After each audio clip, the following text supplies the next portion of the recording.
Bonjour à tous, très heureux de vous retrouver pour votre Super Top 5 du jour. Premier événement de l'hiver sur les obstacles de Pau ce mardi 16 décembre avec le prix étalon Castel du Berlay à Ras-du-Lyon, ex-prix Georges Pastre. Un handicap pour tout poulain et pouliche de 4 ans qui va se jouer sur les 3500 mètres. On va évoluer bien sûr sur les haies. Mais avant de vous délivrer mon pronostic, n'oubliez pas que c'est parti pour le calendrier de l'avant sur Genibet du 1er au 24 décembre. À la clé, plein de défis à relever et plein de bonus à encaisser, comme toujours, conditions règlement sur le site de Genibet. Pensez également que pour toute ouverture de compte actuellement sur Genibet, vous pouvez bénéficier jusqu'à 250 € de bonus de bienvenue, plutôt sympathique. Vous pouvez également vous abonner à notre chaîne YouTube en activant toutes les notifications. Pour ça, c'est simple, vous allez cliquer dans la cloche et nous retrouver bien sûr sur nos différents réseaux sociaux. Vous retrouverez également notre ami Flo Gautreau sur X. Allez, sans plus attendre, je vous délivre donc mon pronostic et restez bien avec moi jusqu'à la fin de l'émission pour connaître mes impasses. En tête, le 3, Astrologie. Le 4, Neva. Le numéro 7, Sum of Time. Le 8, Loustic d'érable. Le numéro 5, Mon Petit Prince, pardon. Et le numéro 13, Lady Angewin. On passe à l'analyse, c'est parti avec donc ma pépite, le 3, Astrologie qui se montre d'une belle régularité depuis ses débuts. Se protéger de Jérôme Delaunay affiche 100% de réussite sur les haies paloises avec un succès et un accessite.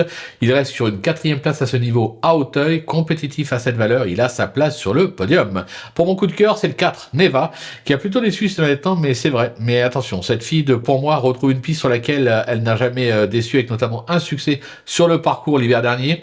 Vu la forme de ses erreurs, franchement difficile de ne pas y croire. Le bruit d'écurie, le 7, Sum of Them, qui a débuté sa carrière sur les chapeaux de roue en enchaînant une 2e, 3e et 4e place à Pau l'hiver dernier. Ce pensionnaire de Daniel Emelé reste sur une probante 2e place dans le Marc-Anthony à Auteuil. Il doit, à mon sens, répondre présent. Le repérer. Le 8, Loustic d'érable, qui reste sur 2 sorties de choix avec des accessites enregistrés à Saint-Brieuc et Auteuil. Ce pensionnaire de Patrice Quinton semble actuellement sur la montante. Il s'est déjà placé à Pau. Un conseil, ne le sous-estimez pas. Pour le coup de poker, le 5, Mon Petit Prince, qui a été façonné avec soin en province avant de s'illustrer à ce niveau à Auteuil avec une 2e puis une 5e place. Ce pensionnaire de Gaby Lenders devrait se plaire sur l'hippodrome de Pau. Il doit encore jouer un podium. Et enfin, ma petite trouvaille, le 13, Lady Angewin, qui n'est pas une championne. C'est vrai, mais attention, elle donne toujours son meilleur ces derniers mois. Cet élève de Michael Serror a déjà prouvé son aptitude à la piste de Pau, barrée pour la gagne. Elle reste à mon sens compétitive pour les belles places avec pourquoi pas une petite cote sympathique à la clé. Pour mes impasses, on va prendre des risques.